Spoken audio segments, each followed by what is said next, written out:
శుభోదయం. Global బెతేనియా Calvary ministry తరపున ఈ ఉదయకాల సమయంలో మరొకసారి మీ అందరితో కూడా కలుసుకొని దేవుని యొక్క పరిశుద్ధమైన మాటలు ధ్యానించుటకును దేవుడు నాకు ఇచ్చిన మధురమైన అవకాశంను బట్టి దేవునికి ప్రత్యేకమైన వందనాలు తెలియజేసుకుంటూ ఉన్నాను. ఈరోజు కూడా పరిశుద్ధమైన వేద గ్రంథంలో నుండి మరొక చక్కటి మాటను చదువుకుందాం. ఆదికాండం 2వ అధ్యాయము 18వ వచనాన్ని నేను చదువుతున్నాను, దయచేసి గమనించండి. ఆదికాండము 2వ అధ్యాయము 18వ వచనము. మరియు దేవుడైన యెహోవా, నరుడు ఒంటరిగా నుండుట మంచిది కాదు, వానికి సాటి అయిన సహాయమును వాని కొరకు చేయుదుననుకొనెను. దేవునికి స్తోత్రం కలుగునుగాక. అవును ప్రియులారా, దేవుని యొక్క వాక్యంలో మనం గమనిస్తుంటున్నాం, నరుడు ఒంటరిగా ఉండటం మంచిది కాదు అని పలుకుతున్నాడు. ఒంటరితనంలో నివసిస్తున్నటువంటి సహోదర సహోదరులారా, నీ యవ్వన జీవితంలో నీ ఒంటరితనం పాపానికి దారితీస్తుందా? ఒంటరిగా టీవీ ముందు కూర్చొని రిమోట్ని చేతిలో పట్టుకొని ఇష్టం వచ్చినటువంటి కార్యక్రమాలను చూస్తూ నీ హృదయమును అపవిత్రపరుచుకుంటూ ఉన్నావా? ఒంటరిగా నెట్లోనికి వెళ్ళి విపరీతమైనటువంటి చూడకూడనటువంటి దృశ్యాలన్నీ కూడా చూసి నీ హృదయాన్ని అపవిత్రం చేసుకుంటూ ఉన్నావా?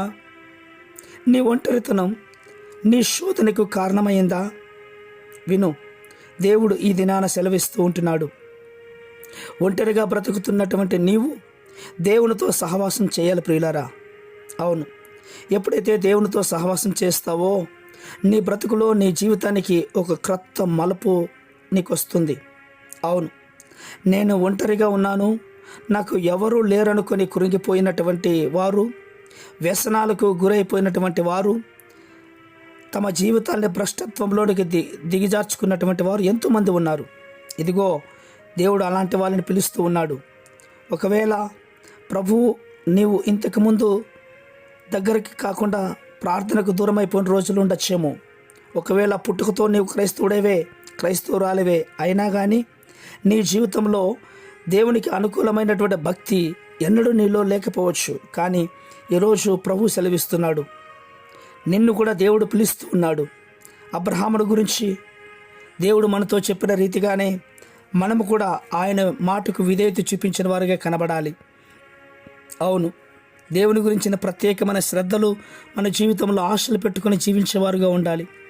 ఒంటరితనం శాపానికి పాపానికి దారితీస్తుందన్న విషయాన్ని ఎప్పుడు గుర్తుపెట్టుకొని జాగ్రత్తగా నీ జీవితాన్ని కట్టుకోవడానికి ప్రయత్నం చేయాలి. ప్రియ సహోదర సహోదరులారా, యవ్వన కాలం అన్నటువంటిది చాలా భయంకరమైనటువంటి దినములు.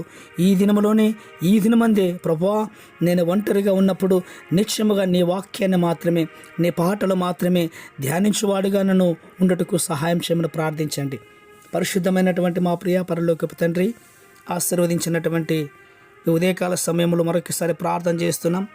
నరుడు ఒంటరిగా ఉండటం మంచిది కాదు ప్రభువా.